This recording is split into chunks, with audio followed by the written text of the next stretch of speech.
Two heads, one tail, Yang Yin.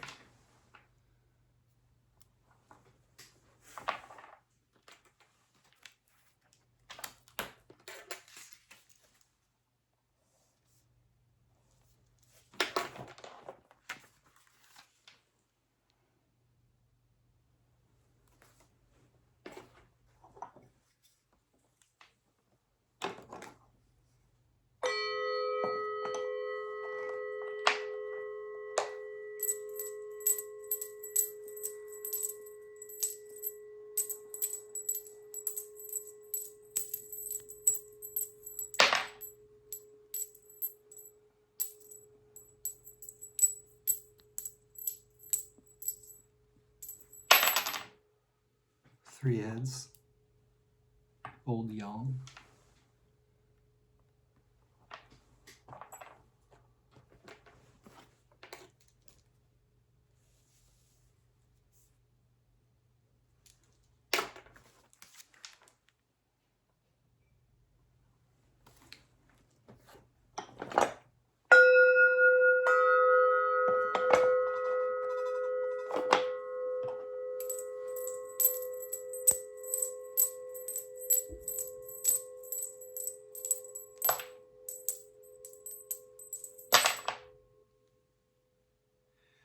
Two heads, one tail, Yang Yin.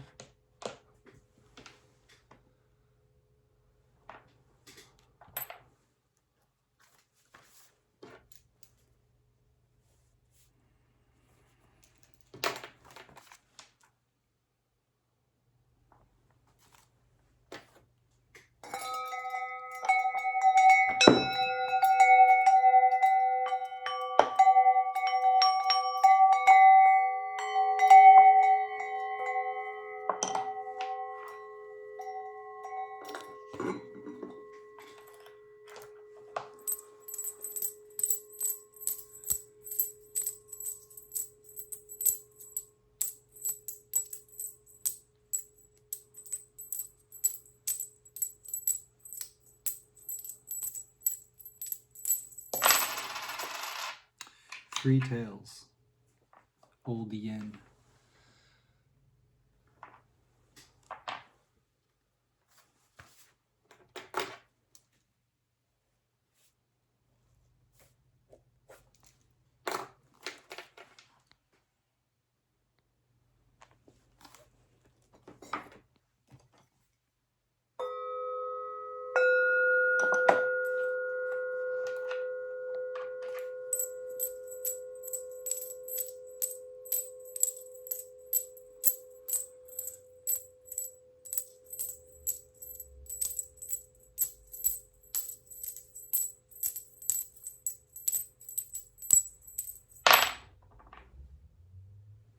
Two heads, one tail, young yin.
Two tails, one head, young yang.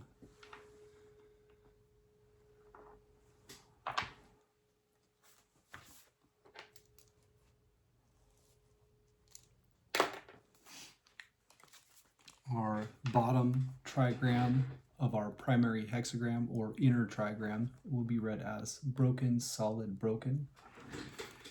This is Con water.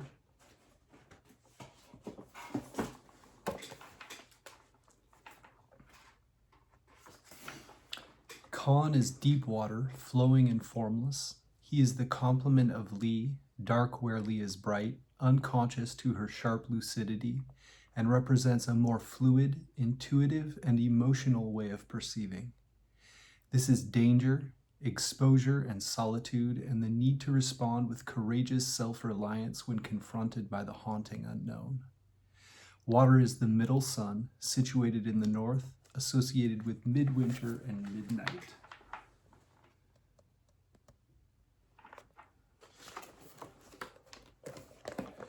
The top or outer trigram of our primary hexagram will be read as broken, broken, solid. This is Gen Mountain. The mountain is still. It is a limit where you must stop. Gen brings each cycle to an end, defining a space where we can recognize, assimilate, and complete our experience.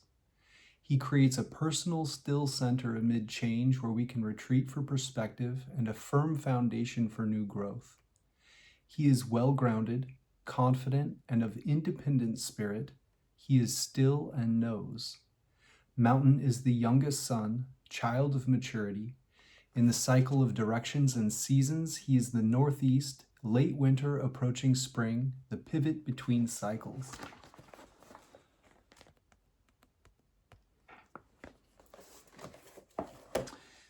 Gen Mountain above Con water give us the primary hexagram.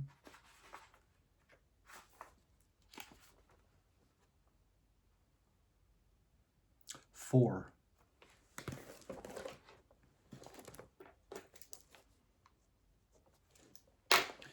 Once our changing lines transform from either an old yang to a young yin or an old yin to a young yang, that will give our that'll make our bottom or inner trigram of our supporting hexagram read as broken, broken, broken, which is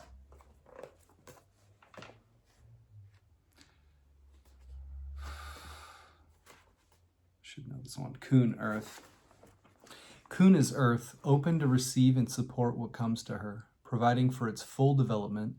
She makes inspiration manifest, gives it form, and sustains its growth. Earth is available to be used, ready to lend her strength to the work without limit. She protects and accepts all things in their totality, present and potential, in an unconditional embrace. Earth is mother, found in the southwest and the harvest time of late summer and early autumn.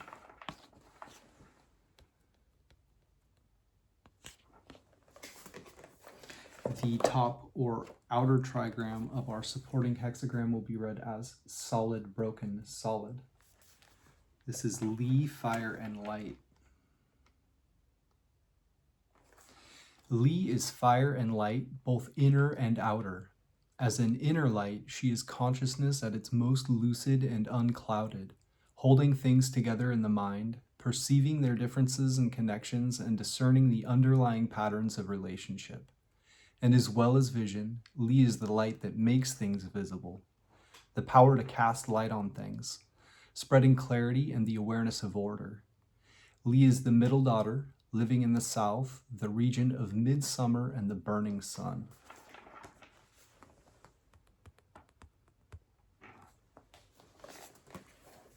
Li, fire, and light above Kun, earth. Give us the supporting hexagram of 35.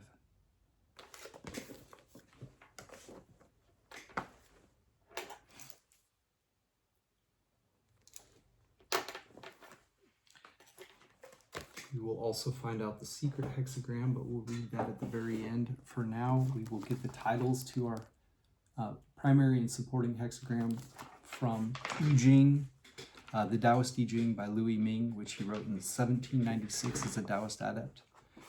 It's quite alchemical in nature. Hexagram 4, Louis Ming calls darkness. Starting yin convergence, making unruly yin submit, integrating with the world yet preventing mundanity from taking over. Negatively, it represents obscurity, unknowing. Positively, it represents innocence. Also represents stopping in danger.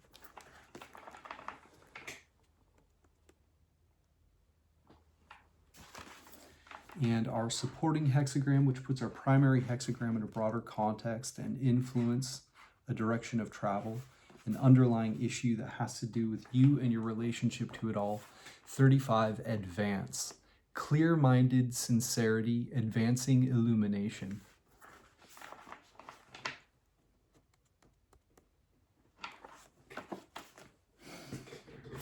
All right. Next, we will look at Kibi's I Ching Tarot to see the images for these hexagrams that she illustrates. Hexagram 4, Kibi calls youthful folly.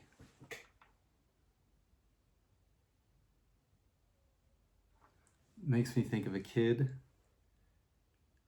at a theater running in front of everyone, right in front of the curtain, and yelling. And these people are trying to read. I don't know what's going on there. All right. Hexagram 4, youthful folly. Kids interrupting the theaters. Knowledge, ignorance, self-education, learning.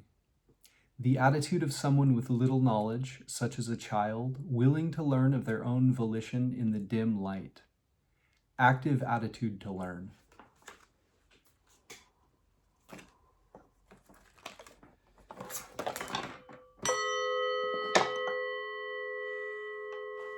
Again, that looks a little something like this.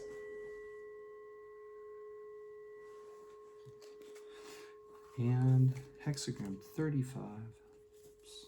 So it's supposed to go on the bottom? Yeah, it does. Nope. 3.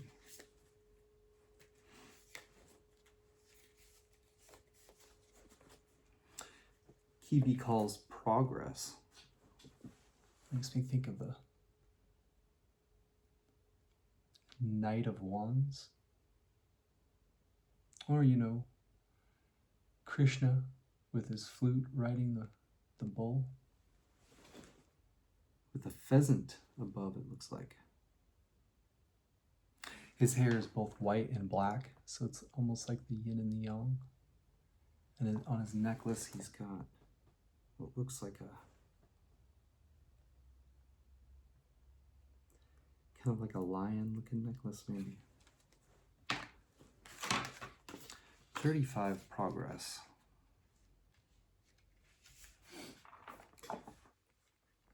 Display your talent, desire, advance, dawn. From setbacks, remember your original intentions and move on. If your intentions are sincere, you will be trusted, but don't pretend to be more capable than you are. Right, as the youthful folly suggests.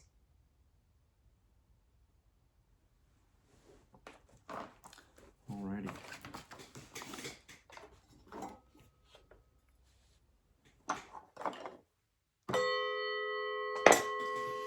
Next, we will look at Hilary Barrett's I Ching, Walking Your Path, Creating Your Future. It's a nice introductory I Ching commentary. I highly recommend it for anyone starting out. When we approach the I Ching to consult the Oracle, the question we bring to it will always have the general context of how can I act in creative relation with the spirits or forces shaping this moment of time. Hexagram 4, our primary hexagram, not knowing. Key questions. What don't you know? What if you didn't need to know all the answers now? How can you learn from experience? Oracle, not knowing, creating success. I do not seek the young ignoramus. The young ignoramus seeks me. The first consultation speaks clearly. The second and third pollute the waters. Polluted and hence not speaking, constancy bears fruit. Not knowing literally means being covered over, like a young animal hidden away in the undergrowth by its mother. So you are ignorant and cannot see as far as you would like to, but this is not such a terrible thing while you are still so small. To be small and ignorant is a creative, harmonious way to engage with your world. And holding steadily to not knowing, and hence to learning, will bring good results. But this flow from creating success to constancy bears fruit is interrupted when the young ignoramus goes running after answers, as if it were embarrassing not to know. In his anxious persistence, he shows a profound disrespect for his teacher and also for the answer he is seeking that he imagines can be had so quickly. So the I who speaks here gives one clear answer and then may refuse to answer. Or perhaps there is just such confusion that no answers can be understood. That speaker can be another person you're asking for a response you need. It can also be the oracle itself or what speaks through it. Image. I'll show you these pandas. Reminds me of that YouTube video of the baby panda sneezing and scaring the mother. Image. Below the mountain, spring water comes forth, not knowing. A noble one nourishes character with the fruits of action. The pure spring rises under the shelter of the mountain. It doesn't know where it's going, yet its flow becomes steadily deeper and stronger. In the same way, a noble one nurtures personal character and strength with the fruits of going forward and taking action. Learning comes from experience, not in the form of ready-made answers. Sequence, not knowing follows from hexagram 3, sprouting. Things that are newly born must needs be ignorant, and so not knowing follows. Not knowing means ignorance and the youth of things. You are in an early stage of development, like an infant just beginning to toddle out into the wider world. Suddenly you find yourself ignorant. The world is a much less orderly place than it appeared from the cradle. So if you have a confused sense of losing your center, This is a sign that you're seeing the real world more clearly than before.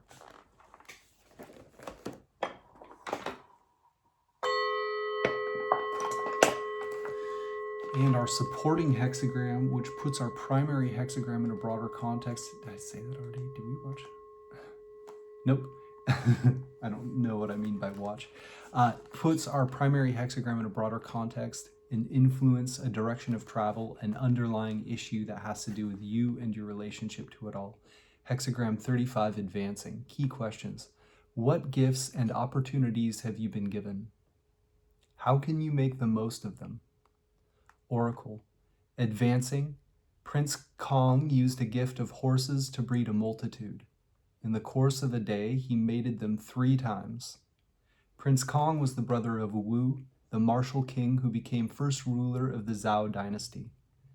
He supported him faithfully, and Wu rewarded him with a gift of horses. So when you are like Kong, you have remarkable gifts of strength and inspiration, gifts as beautiful as horses that enable you to travel further and faster. You are popular, you are blessed. Kong did not just sit back and admire his horses, he worked intensively to multiply them and magnify the gift. To be truly blessed, you need to act accordingly. To advance and prosper, you need to seize all you are given as an opportunity. Image. Light comes forth over the earth, advancing. A noble one's own light shines in her character. The light emerging over the earth is like sunrise. Just as the sun appears to be daily renewed and sustained by the earth, so the noble one's light emerges from her character, which is the earth she's made of. Her inner quality, her willingness to give and receive, sustains the shining light in everything she does. Sequence. Advancing follows from hexagram 34, great vigor. Things cannot be completed with vigor, and so advancing follows. Advancing means making progress. It is not enough just to be strong and stand firm. You will want to make the most of the strength you have and make it mean something by putting it to use. Pair. Advancing forms a pair with hexagram 36, brightness hidden. Advancing means daylight.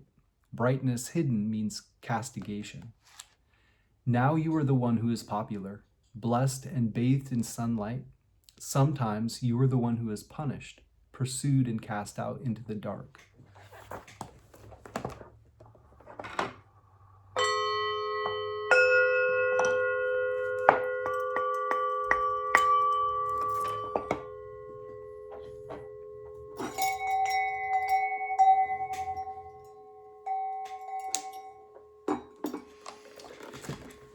Next, we will look at our changing lines 2 and 4, which put a pin in the map to say you are here, or at least here's some places you may find yourself. They take precedence over all other elements and are the most focused point of the reading, part of the reading. Line 2 has the general context, the heart's perception, the emotional center, where you make and feel connections. And changing line 4 has the general context, the capacity for action, asking how the work can be done. Primary hexagram 4, changing line 2. Embracing the ignoramus, good fortune. Receiving the woman, good fortune. The child governs the home. Embrace the ignoramus, or your own ignorance, like a child in the womb. Accept it, hold it, allow it to be as it is. Make the experience of not knowing an integral part of yourself, and you can start learning, which is good fortune. Similarly, be like a young man who receives a wife into his home. Open up your world to the possibility of new life and growth and unpredictable things beyond your experience. Not knowing allows growth, which is also good fortune. Then the known ways of doing things, those well-established frameworks you have depended on, are stripped away. You lose all sense of being the adult in charge. Instead, you allow the child, the natural learner, to govern your space and lead through not knowing. though Yi doesn't say how well the home will be governed.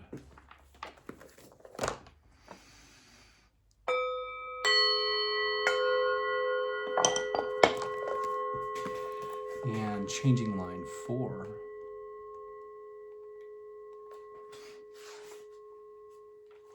Confined ignoramus, shame. The ignoramus is confined. Not knowing becomes a trap. How are you to learn anything if there are walls separating you from other people? You need to overcome your insecurity and reach out, maybe even before you know what you will encounter. Staying in confinement would be shameful.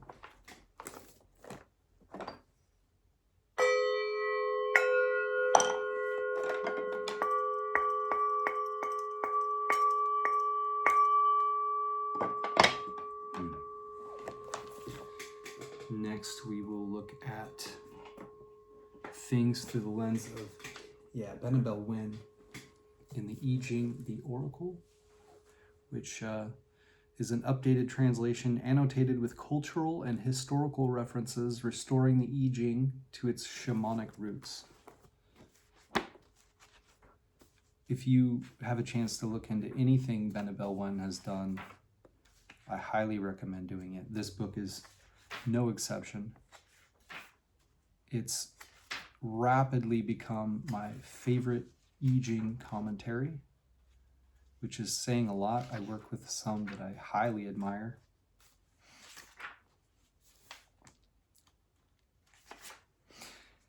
Hexagram 4, naivete. The Oracle. You are focused on the wrong inquiry. The Oracle shall give no further insight unless the inexperienced fool can return with proper sincerity. Seek out better teachings to learn better ways. Be aware of your inexperience. Acknowledge it. Your modesty will advance you much further than the fool feigning to be the master. This is the folly of inexperience. The solution is simple: greater nourishment and nurture. A favorable outcome for the naive but innocent. I do not seek out the child will seek me out. The child in the Oracle's statement is symbolic of one who is naive, one who is still learning and in the developmental stage. When you encounter uncertainty, come to me. The first divination is the answer. Repeated questioning shows contempt. I do not answer after the third. Self-correct, readjust your perspective, and you may perform a divination for the same question again. Reflect on the divination method and the state of your heart-mind before you begin. Proceed with sincerity and diligence. I will answer the second divination. If you are not sincere with me and you proceed with a third divination, then I will not be sincere with you. In short, the Oracle is saying, I will only help the self-seeker. Yet the outcome prognosticated by Hexagram 4 is favorable. The philosophy of the book is one of optimism. The Oracle operates on the faith that it is human nature to seek transcendence from our ignorance and naivete. It is in our nature to want to grow. Ignorance is pervasive, yet to err is not evil. It is naivete and a result of inexperience. Hexagram 4 comes up when one is indecisive, changing direction too often, initiating more undertakings than they can finish, and the Oracle is trying to tell you, stop, settle down, take a breath, focus, now try again. Question: is it blasphemous to repeatedly question the Oracle? Do, which appears twice in the statement, is translated as contempt. It also implies blasphemy. Is it blasphemous to repeatedly question the Oracle? To be blasphemous is to be irreverent and impious toward that which is held as sacred, and that which concerns the divine. If the I Ching isn't a sacred book and is just another text with historic and cultural significance, then no. Within the context of the I Ching itself, however, the use of the word do in reference to repeating the same question to the Oracle 3 or more times is worth reflecting on. At least traditionally, it was considered blasphemous to repeatedly question the Oracle, because it demonstrates that one isn't even willing to meet the oracle halfway and try to interpret the message.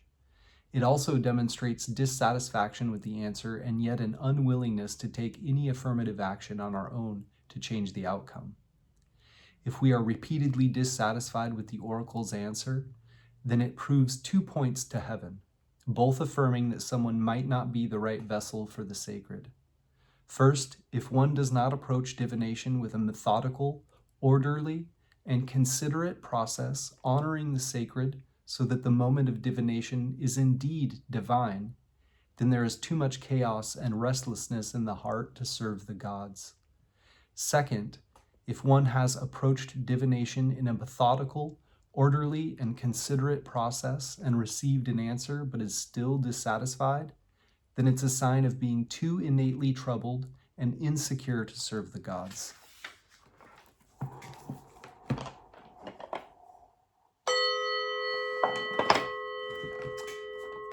And our supporting hexagram, which puts our primary hexagram in a broader context and influence, a direction of travel, an underlying issue that has to do with you and your relationship to it all. 35, advancement, Jin, advancement. The oracle, you have stood where you are for long enough. Now is a time for advancement. May the pawn become a queen. Flames must burn, and in the wake of ashes, you are the phoenix that rises. Support those above you with loyalty.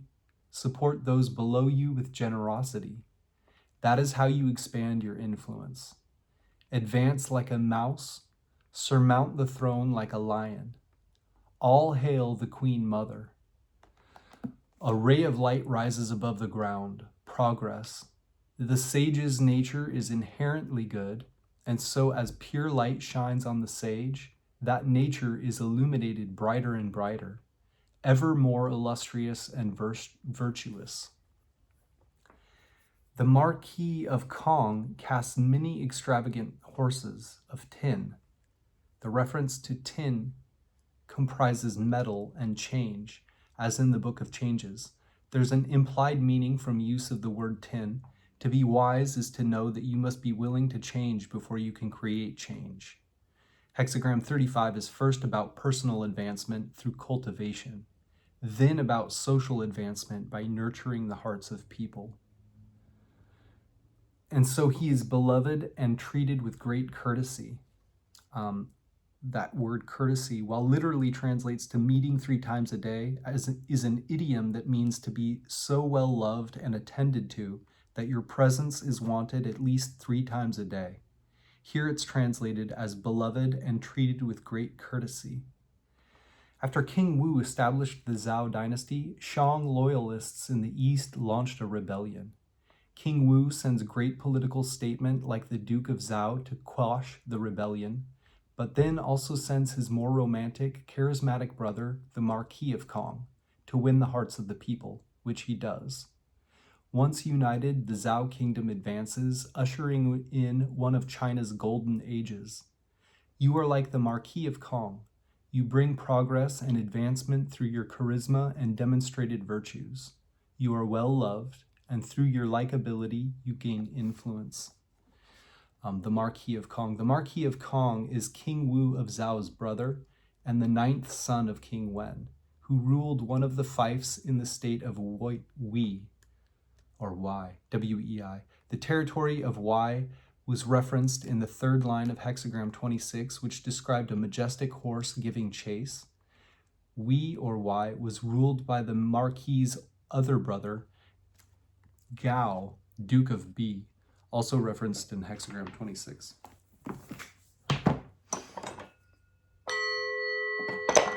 Next, we will look at our changing lines 2 and 4, which put a pin in the map to say you are here, or at least here are some places you may find yourself. They take precedence over all other elements and are the most focused part of the reading. The general context for changing line 2 is the heart's perception, the emotional center where you make and feel connections. And changing line 4 is the capacity for action, asking how the work can be done.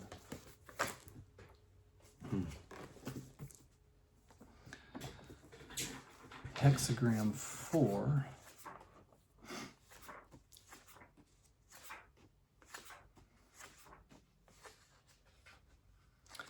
Meng or naivete.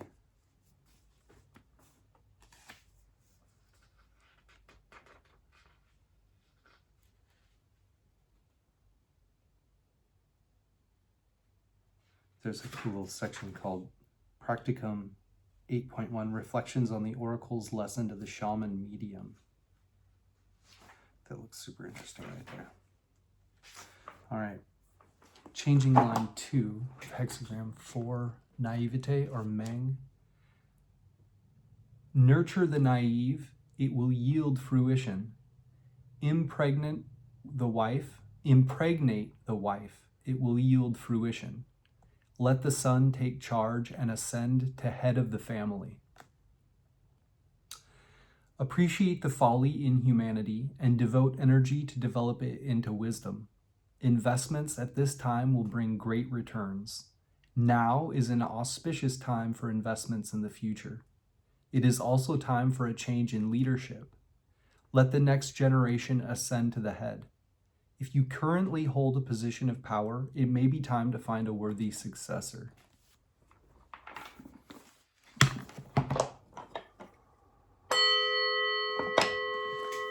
And changing line 4. Wow, right to the page. The inexperienced fool is mired in confusion, facing obstacles. Endeavor for corrective measures before proceeding. You are not being receptive to wisdom and knowledge at this time. An adjustment of your mindset is needed. The counsel here is to fall back. Do not proceed. You are not ready to advance yet.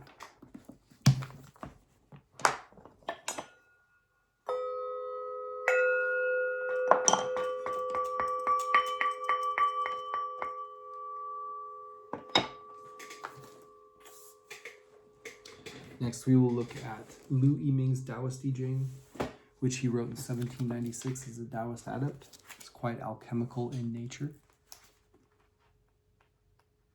Hexagram 4. Our primary hexagram, Lu Yiming calls darkness. In darkness is development. It is not that I seek naive innocence. Naive innocence seeks me. The first augury informs, the second and third defile. Defilement does not inform. It is beneficial to be correct. Explanation. Darkness means obscurity and unknowing. In the body of the hexagram, mountain is above, with 2 yin advancing under 1 yang. Water is below, with 1 yang fallen between 2 yins. Both have forms of yin injuring yang, therefore it is called darkness. As for the qualities of the hexagram, danger is within stillness. There is danger, yet ability to stop. This includes the meaning of stopping darkness. This hexagram represents starting the operation of yin convergence. The hexagram follows on the previous hexagram, earth. Earth means going on the path of submission and receptivity. Carrying out yin convergence means returning recalcitrant yin to submission. After the primordial yang in people culminates, conditioned yin arises. The original spirit is obscured, and discriminatory awareness does things. One drops the real and recognizes the false, using intellect mistakenly, producing all sorts of cleverness. Though overtly there is light, inside is really dark. This is where darkness comes from.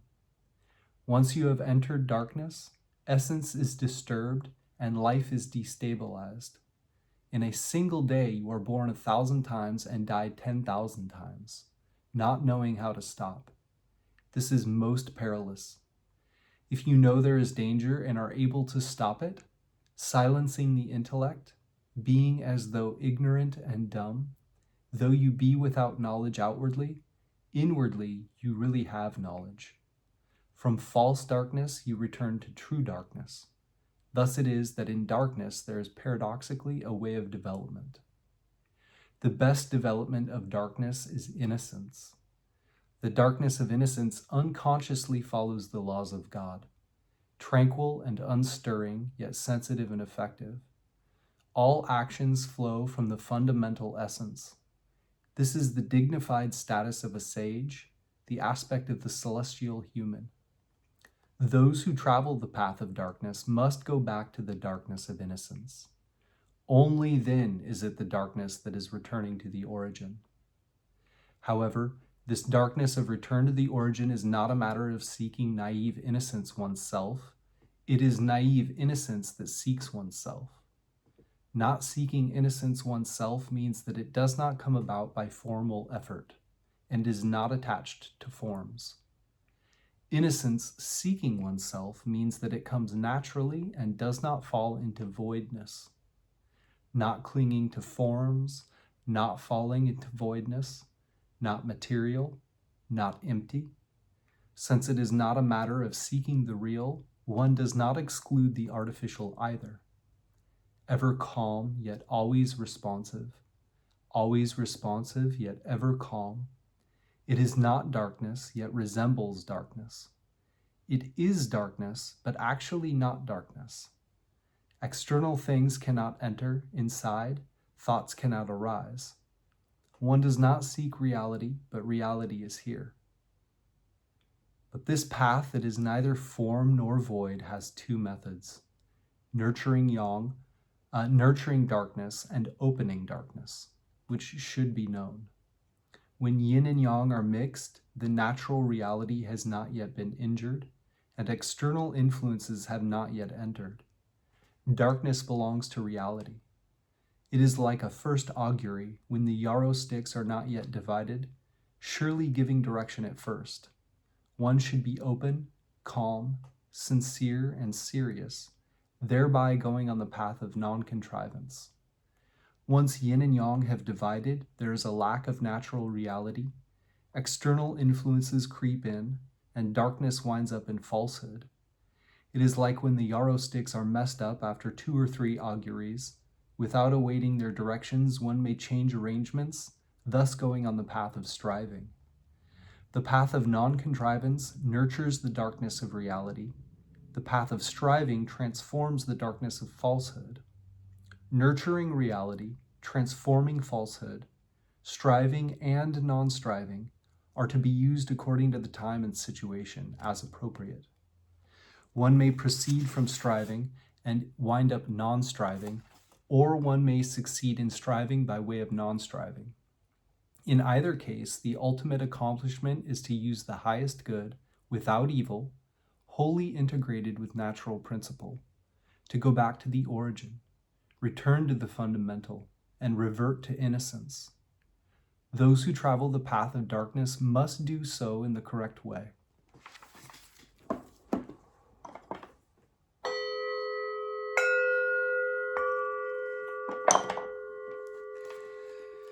And our supporting hexagram, which puts our primary hexagram in a broader context and influence a direction of travel, an underlying issue that has to do with you and your relationship to it all. 35, advance.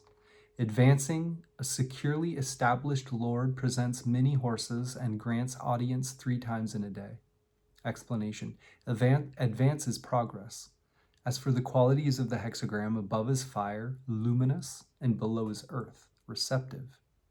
Producing understanding by receptivity, using understanding to practice receptivity, according with the time and according with truth, illumination grows day by day.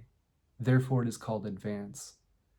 This hexagram represents being sincere and clear-minded, advancing the firing. It follows on the previous hexagram, withdrawal. Withdrawal means stilling strength and not using it lightly. If one does not use strength lightly, then the mind is empty and open. When the mind is empty, it is observant and careful, not being fooled by desire for things. Within black there is white. Spiritual illumination comes of itself. The original nature of innate knowledge and capacity in people is bright and lucid. Its quality is fundamentally illumined. By mixing with acquired conditioning, however, the discriminatory consciousness takes over and the human mentality arises, so the mind of Tao is concealed. Thus, the strength of innate knowledge changes into delinquent assertiveness, and the receptivity of innate capacity changes into delinquent pliability. When the mind gets mixed up in things, this shuts down the openness of awareness, and the spiritual luminosity is obscured. When sages teach people to advance the fire, this is just a matter of promoting restoration of illumination from non-illumination. The work of fostering illumination cannot be done without obedience, which means according with the time and according with truth. When always maintaining the mind of Tao and not producing the human mentality, knowledge and capacity are good. What heaven bestows on humans is good, and people who submit to heaven, obey heaven, and accord with heaven are good too. When heaven and humanity act in concert, there is spontaneous truthfulness and illumination. That illumination grows daily, from subtle to evident, gradually advancing to a realm of lofty understanding and far-reaching vision. This is represented by a securely established Lord presenting many horses and granting audience 3 times in a day. A securely established Lord is a ruler in a state of security, tranquility, and peace. The hour of the horse is noon, which is in the province of the image of the light of fire. Multitude is what is produced by the earth, so it is in the province of the image of receptivity of earth. A day is the light of a day. Illumination is above. Granting audience 3 times is the receptivity of earth. Receptivity is below. People's real mind with innate knowledge and capacity is the master of the body, like a secure ruler. The real mind, not turning away from innate good, using both illumination and receptivity, is like a secure ruler giving many horses as presents. Producing understanding by receptivity, using understanding to practice receptivity, is like granting audience 3 times a day. 3 audiences means repeated reception, so that the unreceptive will eventually become receptive. Therein is the work of eliminating falsehood and maintaining truth.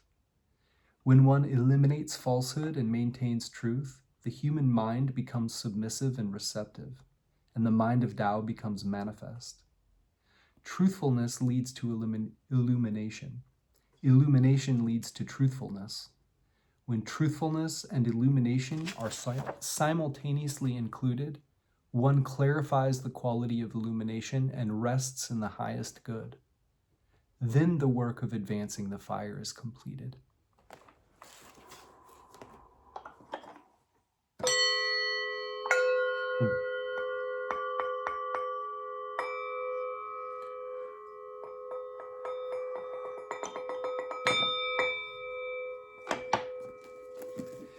Next, we will look at our changing lines 2 and 4, which put a pin in the map to say you are here, or at least here are some places you may find yourself. They take precedence over all other elements and are the most focused part of the reading. Changing line 2 is the general context, the heart's perception, the emotional center, where you make and feel connections. Changing line 4 has the general context, the capacity for action, asking how can the work be done, or how the work can be done. Changing line 2 of our primary hexagram 4, darkness.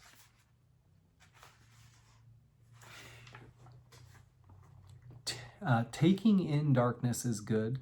Taking a wife is good. The heir ably takes over the family affairs.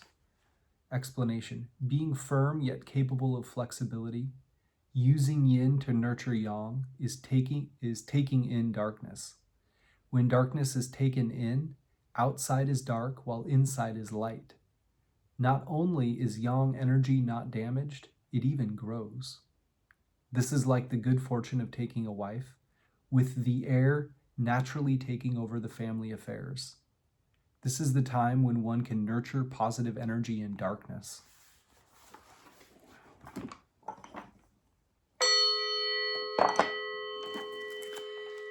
And our changing line 4 of hexagram 4, darkness.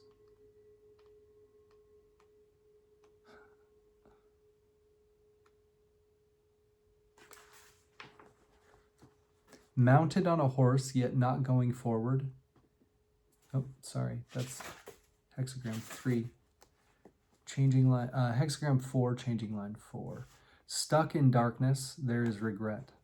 Explanation. When you are basically ignorant and foolish yourself, and also keep company with petty people, not knowing enough to approach the high-minded and illumined so as to expand and master consciousness, you will after all be stuck in darkness and be unable to get out.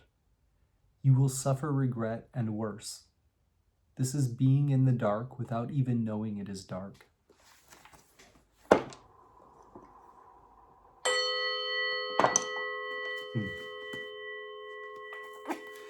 Next, we will look at the commentary section for each of our hexagrams, primary and supporting. Keeping in mind that the changing lines were still the most focused part of the reading. A primary hexagram 4, darkness. Mountain above, water below. Under a mountain, a spring is produced in darkness. A superior person nurtures character with fruitful action. Darkness means developmental nurturance without intellectualism. Above is mountain, below is water. Here, water is referred to as a spring and not water, because the spring under the mountain is water.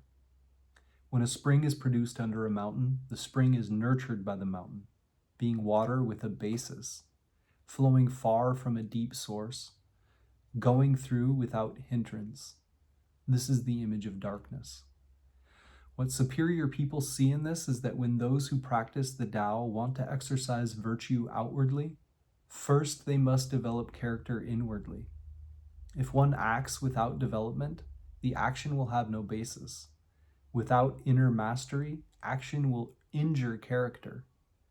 This is the reason for emulating a spring emerging from a mountain, acting fruitfully without obstruction, taking as a model the mountain nurturing the spring, nurturing character with caring warmth. The yang in the center of water refers to what is produced by celestial unity, the original generative energy that gives birth to beings. This is what is called the celestial virtue or power. This virtue is hidden in the temporal. Since ordinary people follow temporally acquired conditioning and abandon the primordial, most do not know how to develop, nurture, cultivate, and sustain this primal virtue, so as a result, they gradually dissipate it and harm their own essence in life. Those who awaken to this set aside acquired conditioning to practice inner development and outward action, using development to perfect action, using action to test development, cultivating both inside and outside, nurturing character is developmental, and acting on it is developmental as well.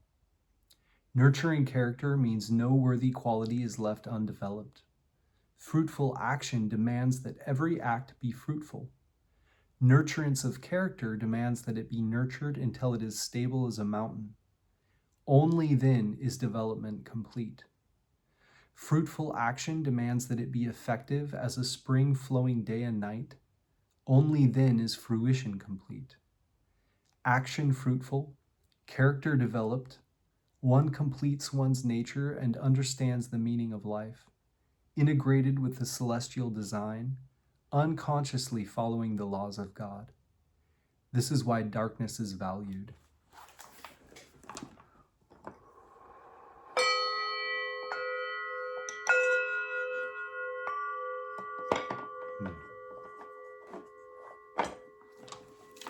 And our supporting hexagram 35.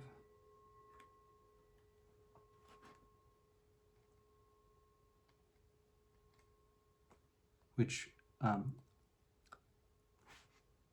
puts our primary hexagram in a broader context and influence, a direction of travel, an underlying issue that has to do with you and your relationship to it all. 35, advance. Fire above, earth below.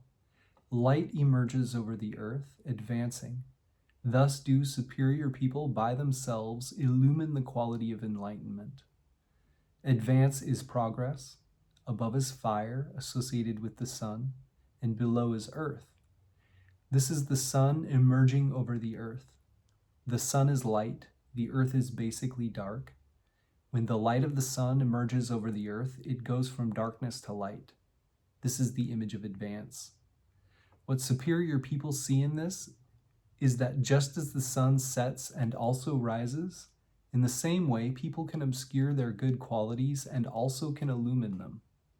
Therefore, superior people take it upon themselves to illumine the quality of enlightenment. To illumine means to make manifest. The quality of enlightenment is the spiritual nature of innate knowledge and innate capacity that is fundamental to humankind. This nature is originally truly open, subtly existing, radiantly bright, without obscurity, but once it is mixed with acquired temperament, it goes from clarity to obscurity and loses its basic nature. But as unclarity comes from oneself, so also does clarity come from oneself. It is just a matter of whether one illumines this nature by oneself or not. If one actually knows how to illumine enlightenment, then one can illumine it. One should set right to work to cultivate it, clearing away all accumulated blockage, shed all kinds of feelings about things, and work on the ground of reality. Being careful and wary, nipping insidious inroads of conditioning in the bud, the human mentality disappears of itself and the mind of Tao manifests of itself. Temperament spontaneously sublimates, and the real nature spontaneously is revealed. This, then, is the original open awareness without obscurity, round and bright, clean and naked, bare and untrammeled.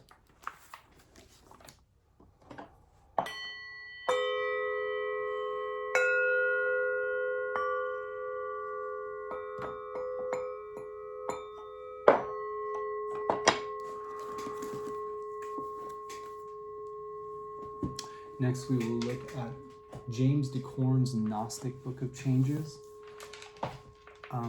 which is a synthesis of several of the top English translated I Ching commentaries. James de Corn is a practitioner of the Tao himself, and he has included quotes from things like the Kabbalah and people like Carl Jung.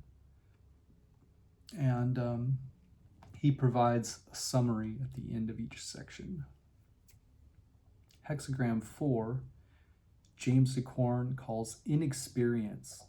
Other titles might be youthful folly, the symbol of covering, immaturity, uncultivated growth, youth, acquiring experience, youthful ignorance, enveloping, folly, darkness. Often, a quote from D.F. Hook, often the I Ching uses this hexagram to show us that we should not be asking this question. Judgment, leg. The inexperience means progress and success. I do not seek the inexperienced youth, but he seeks me. When he shows the sincerity proper for divination, I instruct him. If he asks 2 or 3 times, that is troublesome, and I do not instruct the troublesome. Firm correctness brings advantage. Blowfold, immaturity, good fortune. I am not one to seek out uncultivated youths, but if such a youth seeks me out, I shall at first read and explain the omens. Yet should he ask me many times, just because of his importunity, I shall not explain anything more. The omen indicates a need for proper direction. This hexagram suggests stubbornness, the upper trigram, issuing from the softness of the womb, the lower trigram. While it sometimes happens that youthful rashness succeeds where sober counsels fail, it is nevertheless the duty of the mature man to cultivate the minds of the young and to respond, within reason, to their requests for guidance. As an omen, this hexagram may be taken to imply a case in which a certain amount of rashness may lead to success, but in which older people are not absolved from the duty of guiding the young. There is also a suggestion that the Book of Change itself, though fully responsive to those who make the right approach, will not brook importunity in the form of trivial questions or of seeking to reverse its judgments by further questioning. Whether the omen may be taken to mean that we should go ahead with some rash scheme, or that it is time for us to restrain someone's youthful rashness will depend upon the nature of the inquiry, the people concerned in it, and the particular moving lines involved in the response. Ritz/Karcher, enveloping, growing, in no way me seeking youthful enveloping seeking me, the initial oracle consulting notifying, twice, 3 times obscuring by consequence not notifying, harvesting trial. This hexagram describes your situation in terms of concealment and clouded awareness. It emphasizes that actively accepting this concealment in order to nurture growth is the adequate way to handle it. The image leg, a spring issuing from the mountain, the image of inexperience. The superior man, in accordance with this, nourishes his virtue and strives for resoluteness of conduct. Wilhelm/Baines, a spring wells up at the foot of the mountain, the image of youth. Thus, the superior man fosters his character by thoroughness in all that he does. Blofeld, this hexagram symbolizes a watery hole at the foot of a mountain amidst uncultivated growth. The superior man, by determined good conduct, nourishes his virtue. The second sentence is deduced from the first. Both are suggested by the component trigrams. Ritz/Karcher, below mountain, issuing forth spring water, enveloping. A Chunsu, or chief son or superior person, uses fruiting movement to nurture actualizing Tao. And to actualize Tao is the ability to follow the course traced by the ongoing process of the cosmos, linked with acquire, D, acquiring that which makes a being become what it is meant to be. Wu, a spring flows at the foot of a mountain. This is ignorance. The Chun-Si resolves to taking steps to cultivate his virtue. Commentary, Confucius/Lake, inexperience shows the trigram of the mountain above that of the abyss. The perilous impasse suggested by these figures evokes the idea of inexperience. Progress and success are suggested because the action and development of the hexagram conform to the requirements of the time. When inexperience seeks wisdom, will responds to will. The oracle responds to sincerity because it has the qualities of the dynamic line in the central second place, but the oracle does not respond to ignorant importuning. The proper duty of a sage is to nourish the correct nature of the ignorant. Leg, difficulty shows us plants struggling within the earth, and inexperience suggests the small and undeveloped sprouts which then appear upon its surface. This is an image of youthful ignorance, and the object of the hexagram is to show how those in authority should deal with it. The judgment takes the form of the oracle's response to the questioner. The upper trigram represents a frowning mountain which blocks the progress of the traveler. The lower trigram symbolizes a stream of water in a dangerous canyon, such as might be found at the foot of a mountain. The combination of these symbols suggests the perilous nature of ignorant inexperience. The subject of line 2 represents the oracle who demands sincerity from the unenlightened. It is his duty to evoke the innate, correct nature hidden within the questioner, to bring this quality out and develop it. In regard to the image, Chu Hsi says that the water of a spring is sure to move on and gradually advance. This may serve as a symbol of the general process and progress of education. Notes and paraphrases. Judgment. Inexperience portrays the relationship between the ego and the self as one of student to master. Communication via the oracle demands seriousness of purpose. The self refuses to pander to the ego's illusions. The superior man furthers the work by developing his will and intent. Wilhelm's title for this hexagram is Youthful Folly, which tends to lend it a negative connotation that is not always strictly applicable. However, he is quick to point out that the title should be understood to mean the immaturity of youth and its consequent lack of wisdom, rather than mere stupidity. While the title of inexperience avoids the negative connotation, it must be acknowledged that there is an aura of irritation in this hexagram which illustrates an uncomfortable truth about the relationship between the ego and the self.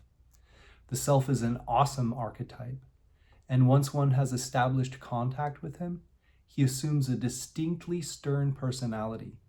The self will not pander to the ego's illusions and has no patience with anything but the unvarnished truth. Tact and patience are not among his attributes. Lao Tzu describes him very accurately. The sage is unkind. He treats the people like sacrificial straw dogs, which is just the way it is. As a satellite of the self, the ego complex was not created just so that it could spend a lifetime indulging its fantasies. The work must be undertaken, and the self knows more than you do what remains to be done. Like any excellent teacher, he demands more of us than we think we have in us to give. This phenomenon of the tyrannical and often unjust self has been noted in many times and places. Here is an example from Neoplatonism. A quote from Iamblichus, the Egyptian mysteries. What shall we say in regard to the question, why do the divinities that are invoked require the worshipper to be just, although they themselves, when entreated, consent to perform unjust acts? In reply to this, I am uncertain in respect to what is meant by performing unjust acts, as the same definition may not appear right both to us and to the gods. We, on the one hand, looking to that which is least significant, consider the things that are present, the momentary life, what it is and how it originates.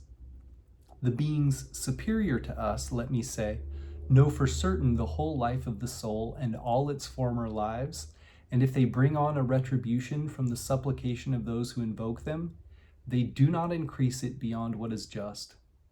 On the contrary, they aim at the sins impressed upon the soul in former lifetimes, which men do not perceive, and so imagine that is unjust that they fall into the misfortunes which they suffer. A contemporary expression of this idea comes from consciousness researcher John Lilly, famous for his work with dolphins and isolation tank experiments with psychedelic drugs. Quote from John Lilly, "Cosmic love, e.g. the spiritual self, is absolutely ruthless and highly indifferent. It teaches its lessons whether you like/dislike them or not. By definition, the gods, archetypes, are not human. Were it possible for them to evolve without human vessels in space-time, presumably we humans would not exist. It is these archetypes, in the guise of our complexes and limiting beliefs, that are being altered by the work. Because the unconscious psyche is a multiverse, it is sometimes very difficult to differentiate just who is advising us, and the self, via the oracle, will occasionally test us for our ability to use intuitive common sense. Which is to say, when the gods or the self become totally unreasonable, we can only go along with them to the limit of our human understanding. Slavish obedience to all injunctions from the unconscious is to sell our souls outright to something that we don't understand. The renunciation of common sense is the renunciation of our most precious birthright. On the other hand, to disobey at will is to put our souls at risk. This is one of the most painful of all dilemmas. How far do we go in our obedience to unseen powers? Aspects of this problem have been called the dark night of the soul, an inner initiation, a trial by fire to see what we are really made of. There are times in the advanced course of the work when one receives the strange insight that the self actually wants us to disobey. This ordeal can only be lived through. No one can advise you except your own sense of what is right for you at any given moment. The most useful guideline that I have found is that the precepts of the work, as found in the perennial philosophy, are consistent worldwide and constitute a reliably moral structure for responsible choice. If the oracle seems to be telling you to do something contrary to your inner sense of right and wrong, contrary to your understanding of the precepts of the work, then go with this intuition rather than the oracle. The self, via the oracle, will test you in many ways to make you develop. The ultimate goal is to become so infallibly intuitive that oracles become superfluous. The gods need our intelligent disobedience if they themselves are to evolve. It is in the stress between obedience and conscientious disobedience that growth takes place. In one sense, whatever choice you make, as long as it is conscious and you fully accept the consequences, is the right choice for you at that moment. We learn through our mistakes and can never fail our lessons if we truly integrate the experience into our unfolding lives. Confucius, one of the greatest teachers who ever lived, obviously took his teaching method from the judgment of this hexagram. The master said, "I won't teach a man who is not anxious to learn, and will not explain to one who is not trying to make things clear to himself. And if I explain 1/4 and the man doesn't go back and reflect and think out the implications in the remaining 3/4 for himself, I won't bother to teach him again. And so it is with the oracle, the self. The deeper one gets involved in the work, the more difficult the lessons become, so that one is always kept in a position of relative inexperience. There are times when a simple answer would suffice that you will receive an ambiguous image, which, if you do 3/4 of the work, will lead you to a profound insight.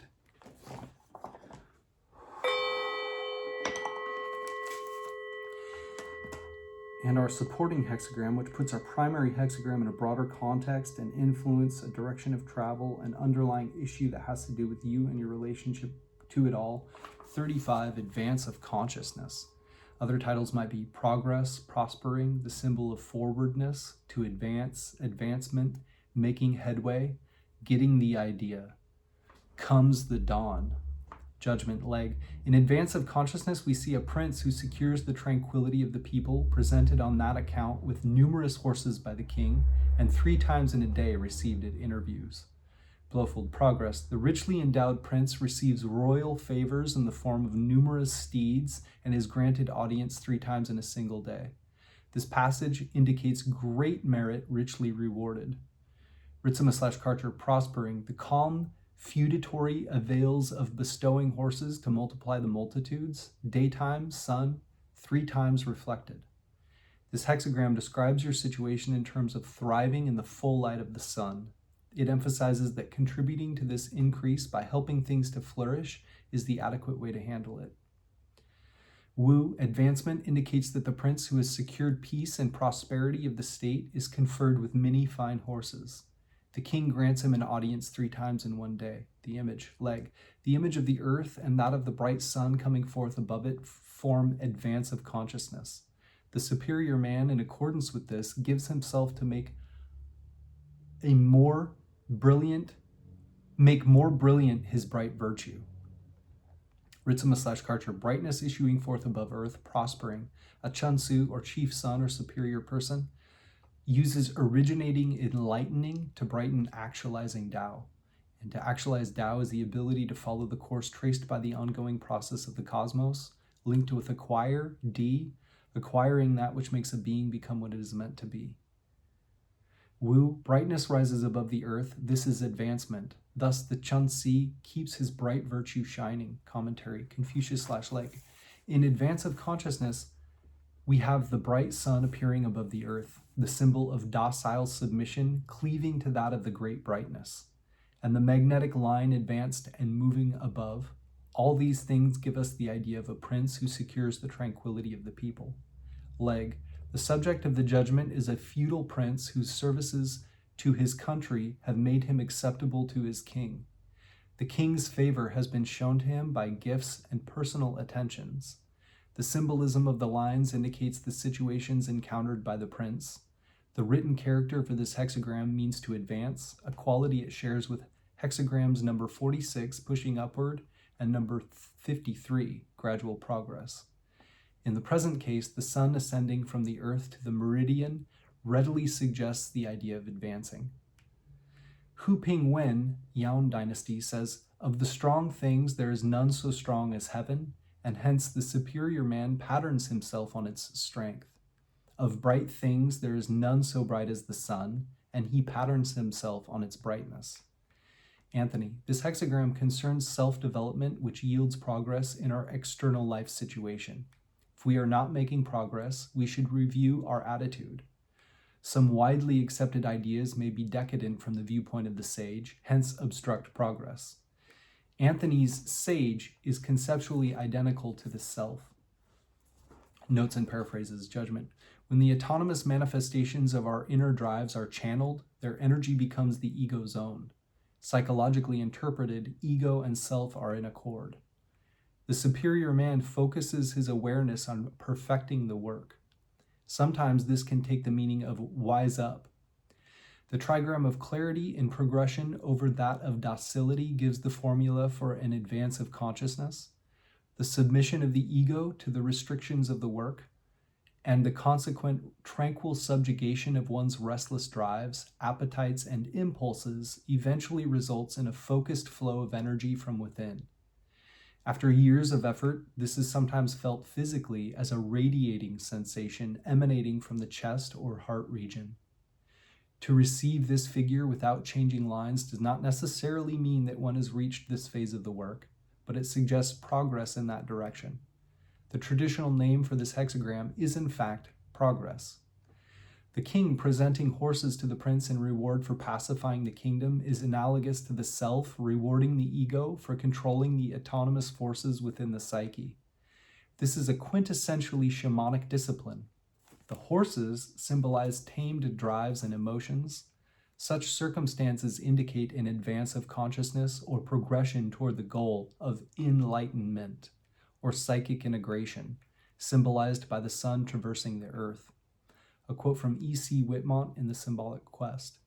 That state of life, dynamism, in which consciousness realizes itself as a split and separated personality that yearns and strives toward union with its unknown and unknowable partner, the self, Jung has called the individuation process.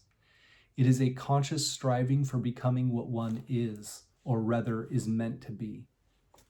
The last sentence of the above quotation is exactly analogous to the Ritzema/Karcher translation of the image of this hexagram, wherein the superior man, Chun Tzu, uses originating enlightening to brighten actualizing Tao. Actualizing Tao is the ability to follow the course traced by the ongoing process of the cosmos, linked with acquiring that which makes a being become what it is meant to be. Psychologically interpreted, then, this hexagram addresses various themes encountered during the progress of the individuation process, which is nothing if not an advance of consciousness. The key phrase in Legg's judgment is tranquility of the people. It is relatively easy to sublimate one's drives, yet still feel resentful about it. Indeed, that is the form that the process normally takes at the beginning of the work. Our inner forces are like children or animals who must learn to accept the restrictions of discipline. Once they have accepted it and have ceased to resent it, i.e., once they have become tranquil, they are ready to be useful to the self's intentions. For example, an untrained dog will instinctively chase and kill sheep if it gets the chance to do so. On the other hand, a properly trained dog will herd and control a flock of sheep even in its master's absence. Anyone who has observed a trained sheepdog in action knows what amazing feats they accomplish with great joy in the performance. They are tranquil in their role and will even protect the sheep from untrained dogs that would kill them. When our instincts have learned how to tranquilly accept discipline, they are ready to assist us in the higher levels of the work. Until that time, the work consists largely of dog training. The analogy is apt because just as an untrained dog is never as happy in its willfulness as a well-trained dog is in its purposefulness, so undisciplined permissiveness cannot compare with the joys of controlled power and focused intent.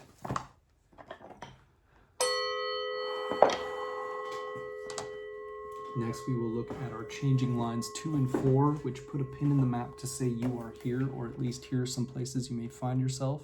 They take precedence over all other elements and are the most focused part of the reading. Changing line 2 has the general context, the heart's perception, the emotional center, where you make and feel connections. And changing line 4 has the general context, the capacity for action, asking how the work can be done. Our primary hexagram 4, changing line 2. Leg, the second line dynamic shows its subject exercising forbearance with the ignorant, in which there will be good fortune, and admitting even the goodness of women, which will also be fortunate. He may be described also as a son able to sustain the burden of his family. I'm sure James DeCorn's going to touch on the sexist language here at the end, and I also don't condone it. Blowfold, being gentle with the immature brings good fortune. Taking a wife brings good fortune. Sons will be capable of taking over the household affairs when the strong young and the weak old are in mutual harmony.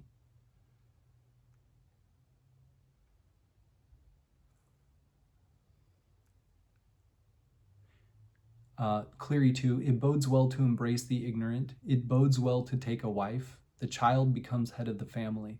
Woo, accommodating the ignorant is auspicious. It is also auspicious to take a wife. A son will bring prosperity to the family. Commentary, Confucius/Leg. He is able to sustain the burden of his family because of the reciprocation between this dynamic line and the magnetic fifth line.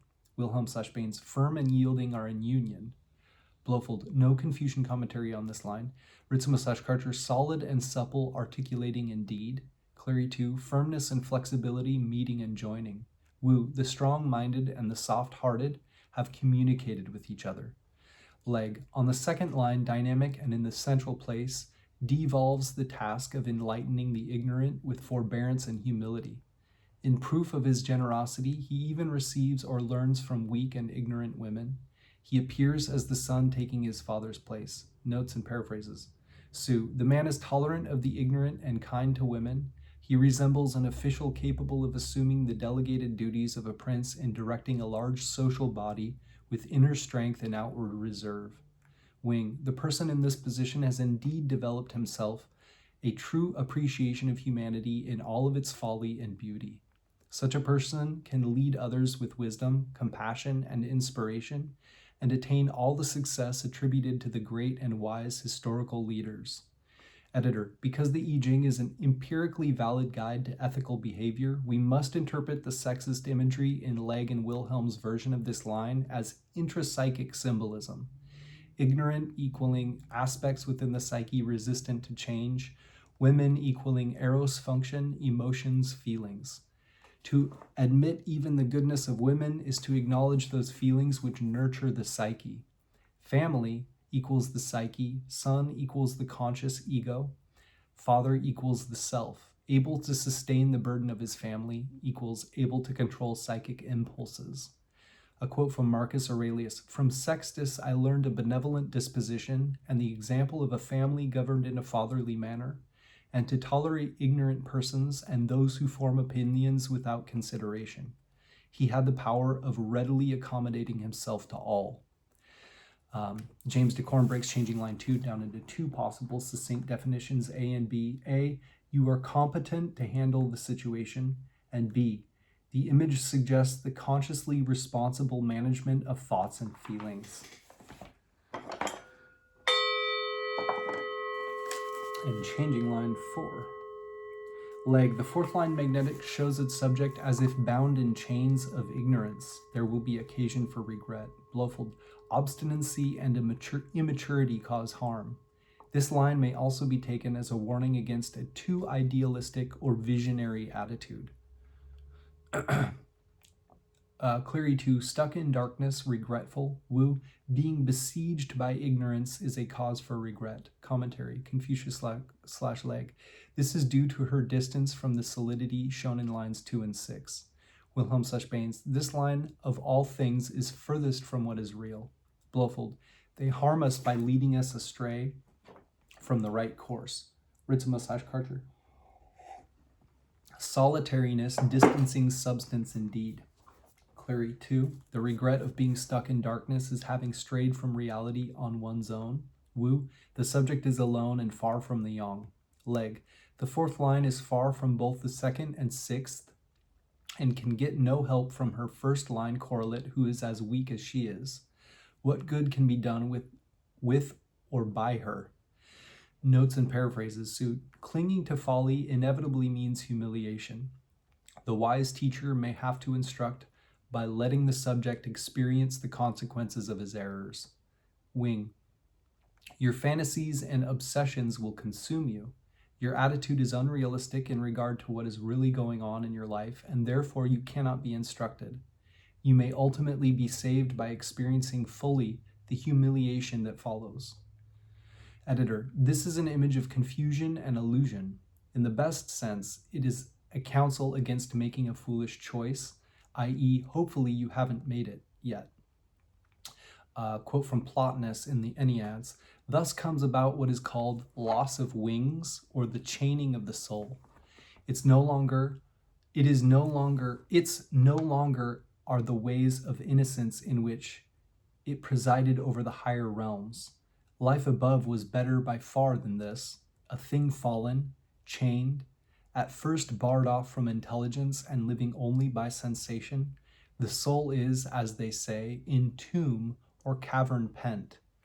James DeCorn breaks Changing Line 4 into two possible succinct definitions, A and B. A, illusion prevails. You are totally out of touch with reality. And B, don't touch the tar, baby.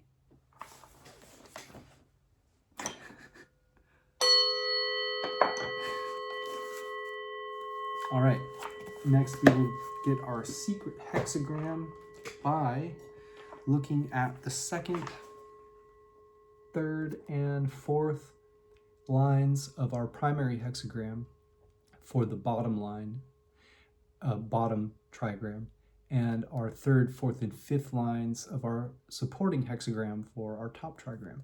So that would be solid, broken, broken, broken, solid, broken. Which would be Zen thunder beneath Khan water.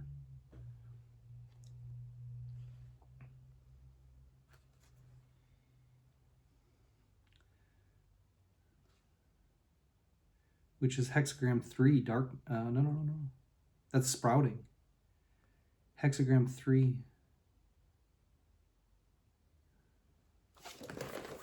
We'll look at it in the Gnostic book of, Lu I-ming's Taoist teaching. So hexagram 3, our secret hexagram, title to it in Lu I-ming's Taoist teaching, which he wrote in 1796 as a Taoist adept. It's quite alchemical in nature. Hexagram 3, difficulty. Beginning of the process of fostering the strength of primal energy, the difficult process of breaking out of acquired temporal conditioning and bringing the primordial to the fore, the process known as advancing the yang fire.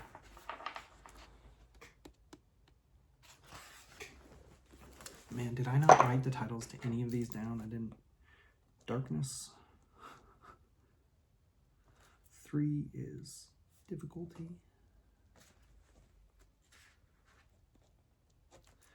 35 is advance. All right. Next, we will take a look at Benabel Wynn's I Ching The Oracle at our secret hexagram 3, difficulty, which this secret hexagram shows you the hidden influence behind the entire situation. Zun, initial challenge. The Oracle. Challenges at the beginning leave you feeling defeated. You have not been defeated. The matter is merely an undeveloped stage. The matter is merely in an undeveloped stage. You have been challenged. Failures at the beginning, even repeated missteps, are blessings of strength. When you finally succeed, it will far surpass any success that came before, and you will hold on to it with longevity. Such is the blessing heaven seeks to endow you with. Initial challenges are the mysterious ways of the Tao. Difficulty at the beginning. A blade of grass will push against its obstacle when it sprouts out of the earth. The first meeting of heaven and earth is often beset with difficulties. The sage shall sort the silk threads and braid them. By means and ability, you meet with great auspices and prosper. Your will is in alignment with heaven's will. Favorable gains for the Marquis's undertaking. Rain and lightning atop the hill. There will be a thunderstorm. Then tensions will be released. Rain will fill the air, but the rain clears the chaos. You will bring order out of the confusion. Thunder and lightning atop the hill. It is a military base. This ideogram she's quoting, not sure what it is though. I think it's the hexagram 3, which is conveyed in the Oracle as the sage sorting silk threads and braiding them, is a metaphor for planning and governing a nation soon to become a rising power, or planning and organizing for a major event to come. Another ideogram suggests a ritual knife used for a sacrificial offering to the gods. And another ideogram is the ideogram for a purification ritual. It is a time of personal growth.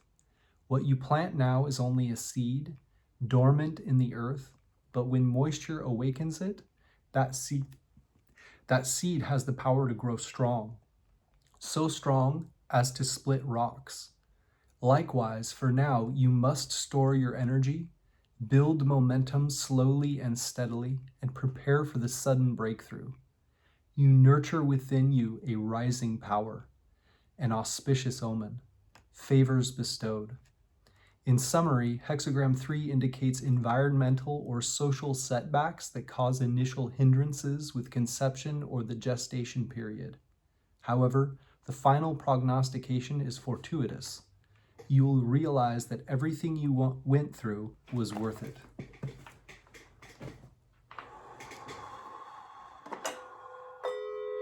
Thank the gods, thank God, thank Source, whoever you want to thank. Next, we will get a randomly card-drawn chapter from the Tao Te Ching while we sum up the reading. Our primary hexagram for darkness is just after the sprouting. This whole time. So the primary hexagram 1, heaven, or the dynamic, is the very first hexagram, and then it's followed by 2, which is earth. The dynamic is all yang lines and is heaven. And the second hexagram of the I Ching is earth, which is all open lines, or the receptive, you might call it. But anyway, they combine to create the 10,000 things, right? So this combination leads to sprouting, which is the third hexagram. And then we have darkness. And the third hexagram, sprouting, or difficulty, is actually our secret hexagram influencing the entire situation. So behind all of it, there's the difficulty of beginnings. The very beginning, there's difficulty and there's darkness. Anyway, but the second from in that stage, after the combination of heaven and earth, or the divine masculine, divine feminine, whatever you want to call it, yin and yang principles. After this combination occurs, you have the sprouting, and then you have darkness, which is the ignorance of youth. And it doesn't necessarily mean stupidity, it just means not knowing. But Hilary Barrett talks about embracing a constant state of not knowing, as what James de Corn says is that in regards to the relation between the ego and the self, the ego is always held in a perpetual state of not knowing. So it's embracing this not knowing that is actually incredibly auspicious. And in fact, hexagram 4 is auspicious. It's got an auspicious flavor to it. And it talks about holding to this state of not knowing, and therefore, if you're empty and you're sprouting up and you're in darkness and you know that you are ignorant, it gives room to learn. And it also indicates kind of like, I think it had the idea in there of old things that we relied on and assumed were solid foundations, them dissolving away out from under us, and us feeling this sense of bewilderment and a little bit of instability. And it just means that we're getting a wider perspective than we had before. Our supporting hexagram, which puts our primary hexagram in a broader context and influence the direction of travel, an underlying issue that has to do with you and your relationship to it all, is 35, advance. And it has the sun coming up above the earth. And so it's advance of consciousness is what James de Corn calls it. And in advance of consciousness, this enlightenment quality of the earth rising above the sun is like a marquee, I think, or a state official being rewarded 4 horses and granted audience 3 times a day. So they're well favored. It's as if they got back from, some campaign where they were highly successful, and they're basically looked up to by those below and also favored by those above. That kind of an idea.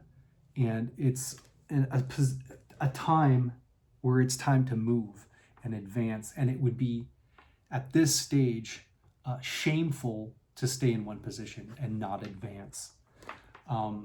So our changing lines 2 and 4, our second changing line shows a balance between flexibility and firmness.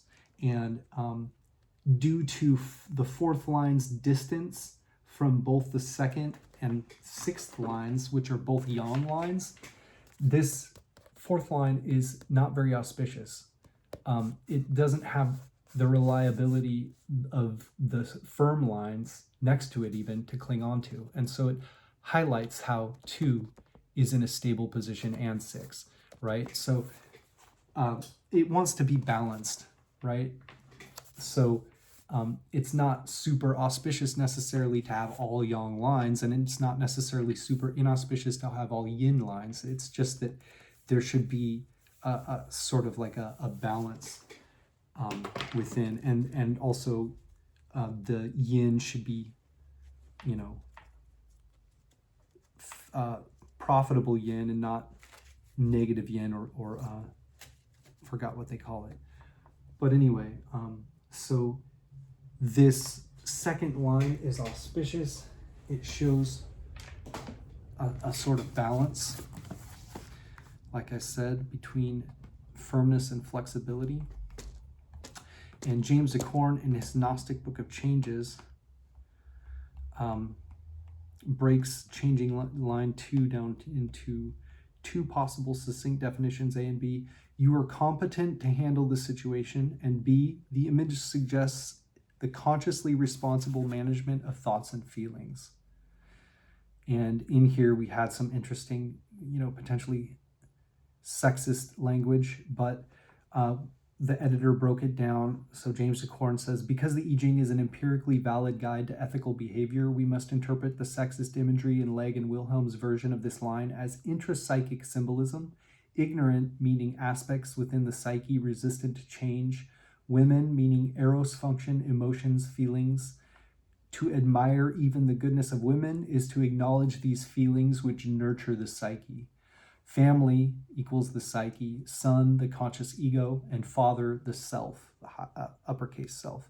Able to sustain the burden of his family is equal to able to control psychic impulses.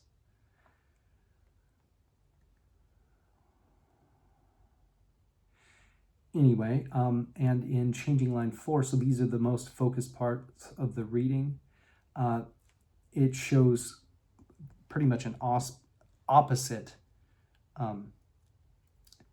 take on things, which says, broken down into 2 succinct definitions: A, illusion prevails, you are totally out of touch with reality, and B, don't touch the tar baby. And the editor says here, this is an image of confusion and illusion.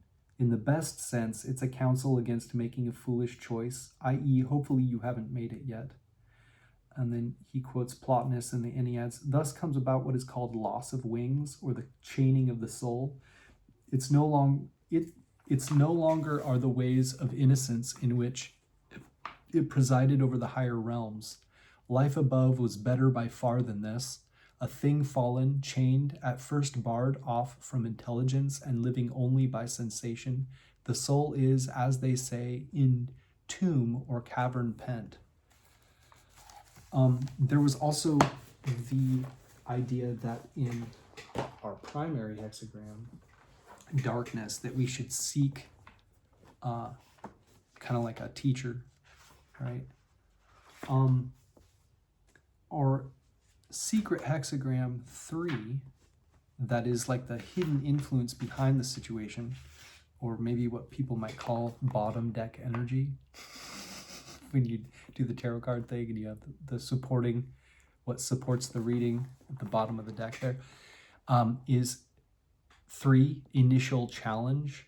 And I'm just going to reread this because it's incredible. This is the energy behind the entire situation. So whether you want to look at the auspiciousness of changing line 2 or the inauspiciousness of changing line 4, can kind of see where in your own psyche you might relate in either sense. But behind all of it is this secret hexagram, initial challenge or difficulty. The oracle: challenges at the beginning leave you feeling defeated. You have not been defeated.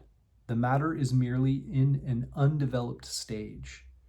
You have been challenged. Failures at the beginning, even repeated missteps, are blessings of strength. When you finally succeed, it will far surpass any success that came before, and you will hold on to it with longevity. Such is the blessing heaven seeks to endow you with. Initial challenges are the mysterious ways of the Tao. Difficulty at the beginning: a blade of grass will push against its obstacle when it sprouts out of the earth. The first meeting of heaven and earth is often beset with difficulties. The sage shall sort the silk threads and braid them. By means and ability you meet with great auspices and prosper. Your will is in alignment with heaven's will. Favorable gains for the Marquis's undertaking. Rain and lightning atop the hill. There will be a thunderstorm, then tensions will be released. I just released some tensions just then. Rain will fill the air, but the rain clears the chaos. You will bring order out of the confusion. Thunder and lightning atop the hill. It is a military base. This 2 ideograms, which is conveyed in the oracle as the sage sorting silk threads and braiding them, is a metaphor for planning and governing a nation soon to become a rising power, or planning and organizing for a major event to come. This other ideogram suggests a ritual knife used for a sacrificial offering to the gods, and another ideogram is the ideogram of a purification ritual. It is a time of personal growth. What you plant now is only a seed, dormant in the earth, but when moisture awakens it, that seed has the power to grow strong, so strong as to split rocks. Likewise, for now, you must store your energy, build momentum slowly and steadily, and prepare for the sudden breakthrough. You nurture within you a rising power, an auspicious omen, favors bestowed. In summary, Hexagram 3 indicates environmental or social setbacks that cause initial hindrances with conception or the gestation period. However, the final prognostication is fortuitous. You'll realize that everything you went through was worth it. Another thing I want to touch on is that there was a hint at letting the young go in front and lead, potentially. So in the, I think it was it in the 4th line here?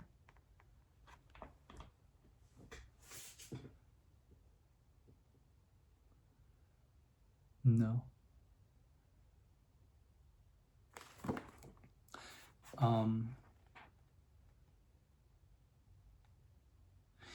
It was kind of like taking a step back. That was it. It had to do with the coming together of it was the 2nd line. The taking a wife and raising a son, and in raising that son, it was like the son would be able to take over at a certain point. Yeah, here it is. So this changing line 2 in hexagram 4, primary hexagram: taking in darkness is good, taking a wife is good. The heir ably takes over the family affairs. Explanation: being firm yet capable of flexibility, using yin to nurture yang, is taking in darkness. When darkness is taken in, outside is dark while inside is light. Not only is yang energy not damaged, it even grows. This is like the good fortune of taking a wife, with the heir naturally taking over the family affairs. So this is the time when one can nurture positive energy in darkness. And I think the other one that said it was Benabel Wynn, I think. And changing line, hexagram 4, changing line 2. Yeah, here we go. Nurture the naive, it will yield fruition.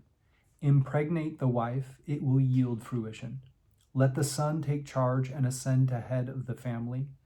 Appreciate the folly in humanity and devote energy to develop it into wisdom. Investments at this time will bring great returns. Now is an auspicious time for investments in the future. It is also time for a change in leadership. Let the next generation ascend to the head. If you currently hold a position of power, it may be time to find a worthy successor. Those are the things that stood out to me. So I guess summing everything up, I would say that definitely we're in a new era. We are in the new paradigm, as they call it, right? The new earth, maybe you might call it. Call it all kinds of things, but things have shifted.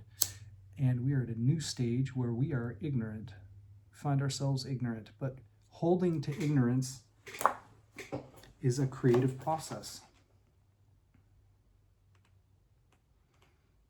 I love how poetic Hilary Barrett is about it. Key questions. What don't you know?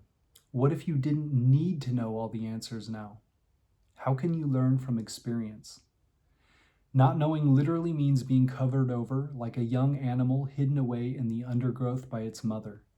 So you are ignorant and cannot see as far as you would like to. But this is not such a terrible thing while you are still so small. To be small and ignorant is a creative, harmonious way to engage with your world. And holding steadily to not knowing and hence to learning will bring good results. But this flow from creating success to constancy bears fruit is interrupted when the young ignoramus goes running after answers as if it were embarrassing not to know. In his anxious persistence, he shows a profound disrespect for his teacher and also for the answer he is seeking that he imagines can be had so quickly. So the I who speaks here gives one clear answer and then may refuse to answer. Or perhaps there's just such confusion that no answers can be understood. That speaker can be another person you're asking for a response you need, can also be the oracle itself or whatever speaks through it. The pure spring rises under the shelter of the mountain. It doesn't know where it's going, yet its flow becomes steadily deeper and stronger. In the same way, a noble one nurtures personal character and strength with the fruits of going forward and taking action. Learning comes from experience, not in the form of ready-made answers. You are at an early stage of development, like an infant just beginning to toddle out into the wider world. Suddenly, you find yourself ignorant. The world is a much less orderly place than it appeared from the cradle. So if you have a confused sense of losing your center, this is a sign that you're seeing the real world more clearly than before. Keep lighting this incense and it doesn't stay.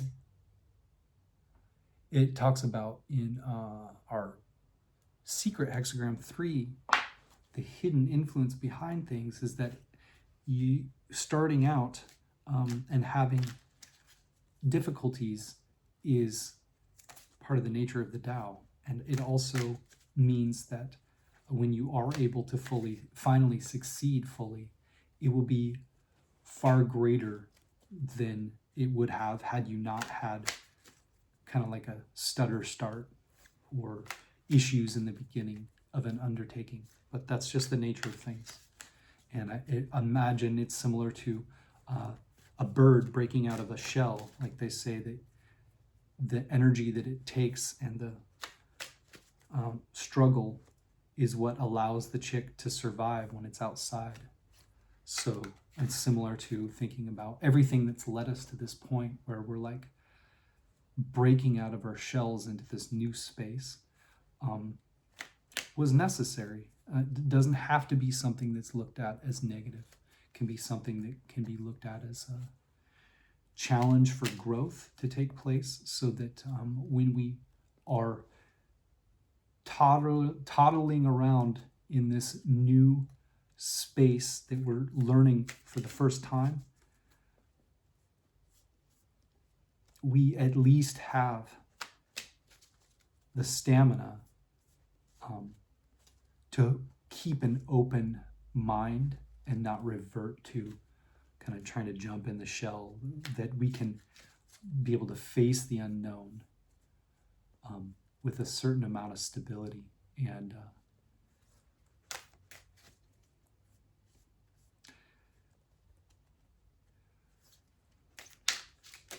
experience that allows us to more quickly come to a balance than we may have been able to do if we hadn't faced any struggle whatsoever. This one came out. 54 will be the chapter we read from the Tao Te Ching. We'll look at it first through the lens of Benjamin Hoff and the Eternal Tao Te Ching. His is a little bit exact as far as not necessarily each individual word being an exact translation, but more that the concept itself is the thing that he's trying to be exact with, to try and draw it out from the original meaning as best as he can. Cultivate growth. What is well established will not be uprooted. What is well embraced will not be cast aside. Cultivate growth in the self. Then its virtue will be ingrained. Cultivate growth in the family. Then its virtue will overflow. Cultivate growth in the village. Then its virtue will long endure. Cultivate growth in the nation. Then its virtue will be abundant. Cultivate growth in the world. Then its virtue will be universal. Consider the self according to the self. Consider the family according to the family.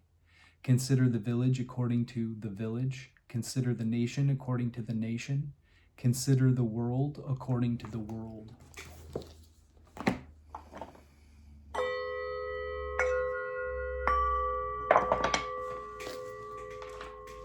then a little bit more poetic Tao Te Ching translation by Jia Fufeng and Jane English. 54.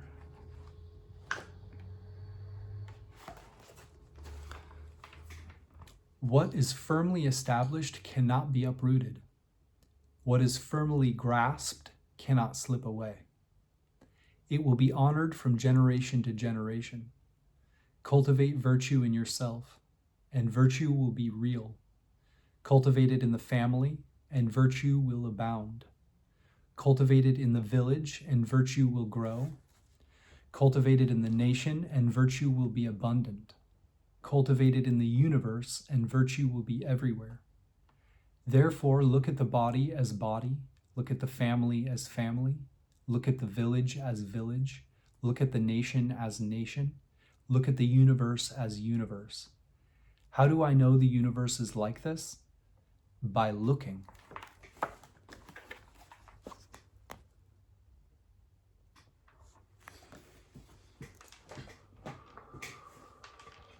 Medical painting recently.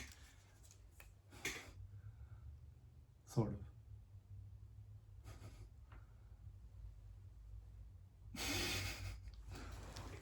There's something else I wanted to show. Oh yeah. Okay, so I'll leave a link to these in the description box because they work for me really great.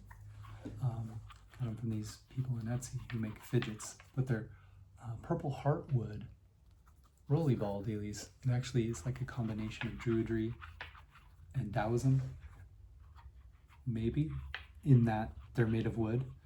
And in China, I know they have got those cool jingly balls that you roll around in your hands.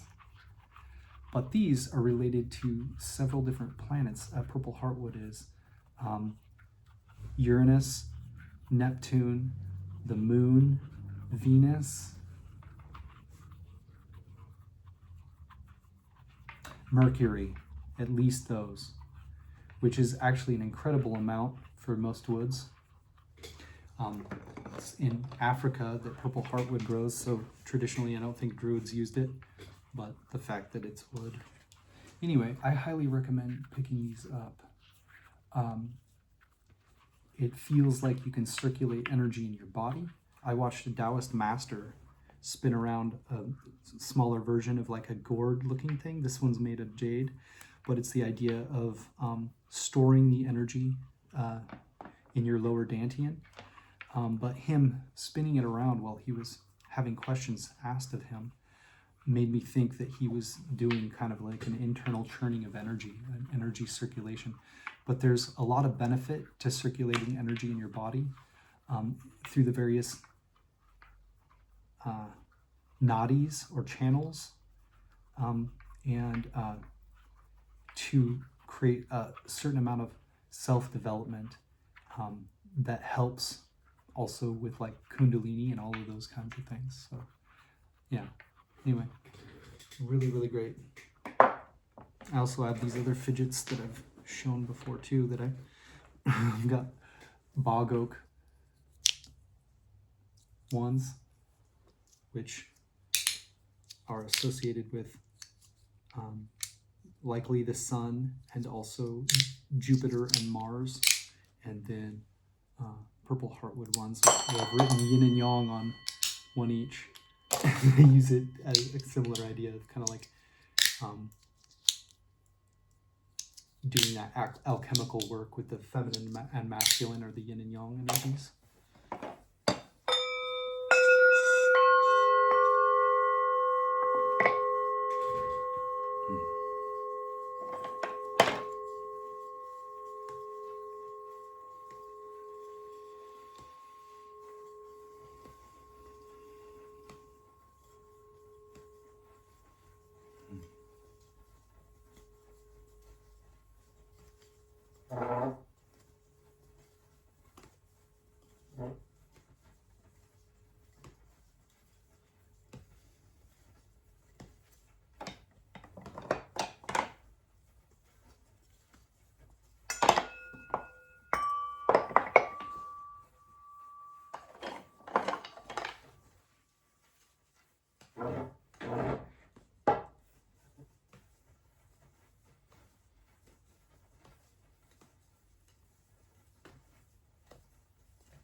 A little protection.